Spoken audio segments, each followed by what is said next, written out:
From a familiar Maxim to minimal Maximals and the surprise reveal that will totally transform the future of the franchise. Let's dig into the mechanics of Rise of the Beasts' action-packed ending.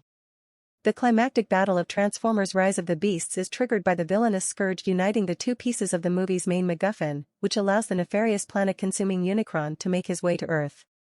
With only a small window of time to save this planet, the Autobots, robotic animals known as the Maximals, and a pair of humans, Noah and Elena, all join forces to stop Scourge.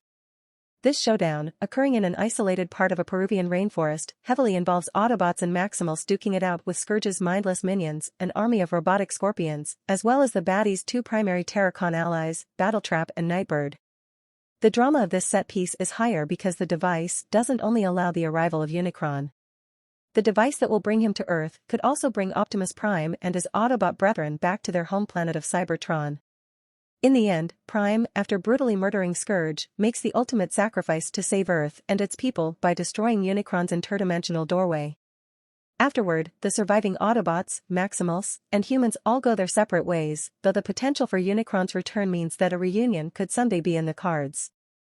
While humans in the Transformers have occasionally been able to temporarily utilize Cybertronian weaponry to fight back against Decepticons, for the most part, these characters have to leave the robot skirmishes to Optimus Prime and company. However, earlier Transformers media offered up a solution for how human beings could fight alongside robotic warriors.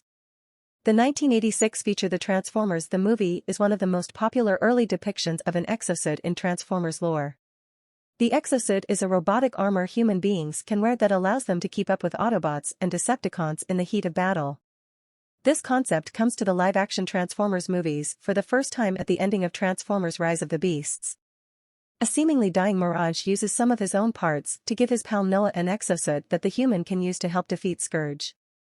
Decked out in silver with hints of blue, the Rise of the Beasts exosuit allows Noah to take on a slightly more active role in the action-packed ending of a Transformers movie compared to past human protagonists. It also allows vintage Transformers lore to live on in Rise of the Beasts as a source of crowd-pleasing moments. "Till all are one." This phrase was uttered by Optimus Prime in his final moments before dying in Transformers the Movie in 1986. Since then, it's become a fixture of the franchise, with various incarnations of Optimus Prime and other Transformers characters uttering it in a slew of different contexts. It becomes a core phrase in the final half-hour of Transformers Rise of the Beasts, especially as it pertains to characters like Optimus Prime and Noah growing more accustomed to working with others. Their initial hesitations at the idea of human/Autobot cooperation are eliminated once Unicron begins to descend on Earth. With the apocalypse bearing down on them, Optimus Prime's phrase becomes a rallying cry for all varieties of robots and humans to work together for a greater goal. Autobots, Maximals, all as one.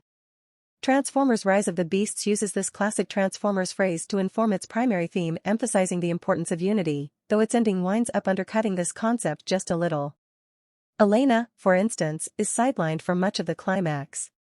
Still, it's admirable that Transformers Rise of the Beasts works to trade some of the cynicism of the Michael Bay Transformers movies for something hopeful, and longtime fans no doubt got a thrill from hearing the phrase get revived.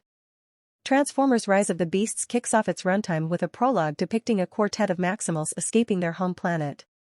It's a lengthy sequence establishing the idea to moviegoers that these characters will be critical to everything that will transpire in Rise of the Beasts. Unfortunately for Beast Wars fans everywhere, the Maximals take forever to return to the movie, though at least they factor heavily into the plot once they do show up again. The weirdly subdued presence of the Maximals in the core plot of Rise of the Beasts even extends to the final time audiences see these characters. The Maximals are last shown remaining in their Earth home of the Peruvian rainforest, with Optimus Primal pounding his chest on a cliff as the Autobots fly away. Though the story began through the eyes of these characters as they narrowly avoided Unicron's horrors, Rise of the Beasts just breezes past the Maximals in its ending. The lack of concrete resolution regarding Optimus Primal and pals would be a strange detail in any context, but it's especially strange given how Rise of the Beasts initially seems deeply committed to these characters. While Optimus Prime manages to make a bold sacrifice to keep Unicron away from Earth, the ending of Transformers Rise of the Beasts makes it clear that the villain isn't finished with his evil machinations. Optimus Primal explicitly states that while Unicron is temporarily thwarted, there's no way he's dead. Audiences don't get to explicitly see where Unicron is hiding out now, but Optimus Primal's word is good enough to know he's still out there. Given that Paramount Pictures is hoping that Transformers Rise of the Beasts kicks off a new trilogy of Transformers movies, it wouldn't be shocking for Unicron to function as the overarching antagonist of this new era of Transformers cinema.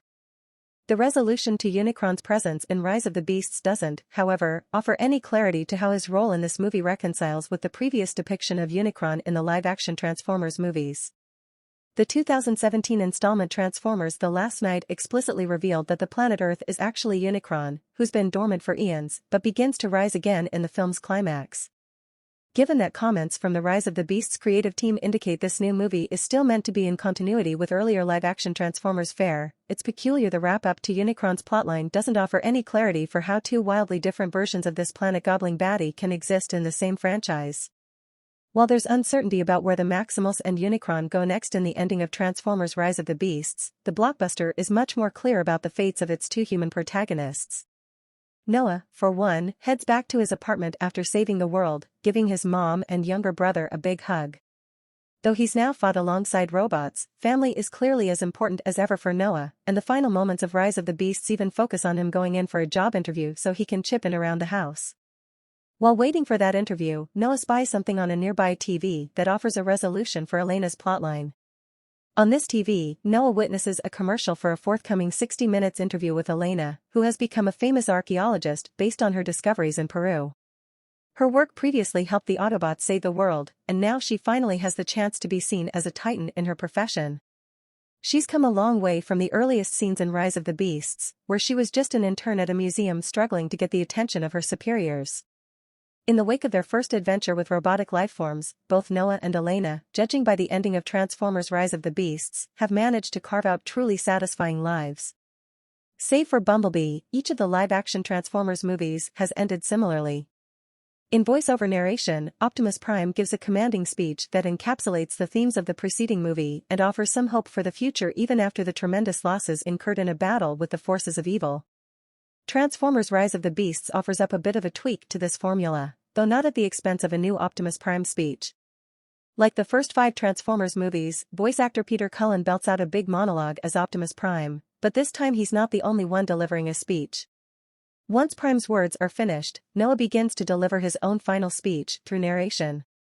It's a noticeable shift that cements Noah as the new face of the franchise going forward, while also displaying a balance between the past of the Transformers movies and new flourishes. If this saga wants to continue as a major part of the blockbuster movie landscape, that means subverting expectations, even when it comes to Transformers staples like Optimus Prime's closing speech.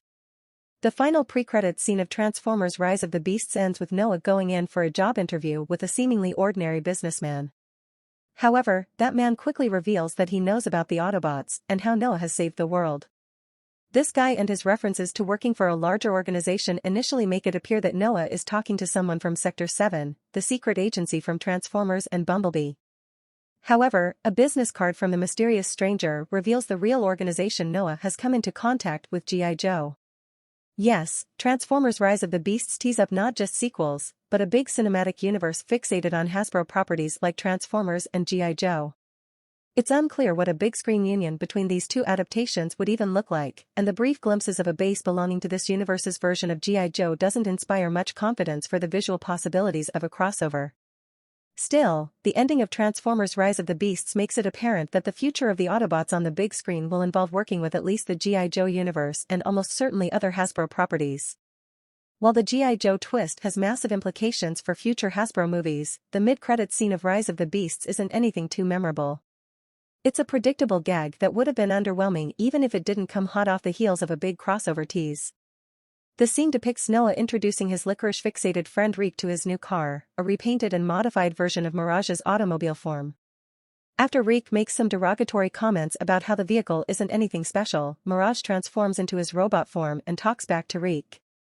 It's clear what the punchline of this comedic scene will be from frame 1, while the overabundance of Davidson's comedic shtick in the rest of Rise of the Beasts makes it unlikely any moviegoers were clamoring for even more of the character.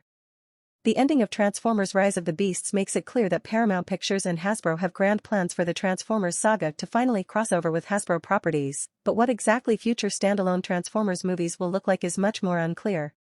Rise of the Beasts is content to tell a largely standalone story that mostly exists in harmony as a prequel to the earlier Michael Bay Transformers features. Even with the ambitions of using Rise of the Beasts as a springboard for a trilogy of Transformers adventures, it's not instantly apparent just what aspects of the dense Transformers mythos will next become relevant. This is an interesting deviation from the last two Michael Bay Transformers movies, Age of Extinction and The Last Knight, each of which ended on major cliffhangers that made it clear what the leaping-off point for direct sequels would be. Beyond the likely return of Unicron, though, Rise of the Beast sets its sights on teasing a larger cinematic universe rather than endlessly hinting at where further standalone Transformers movies will go next. Either way, the lengthy history of these live-action Transformers movies indicates that this franchise won't be going anywhere anytime soon.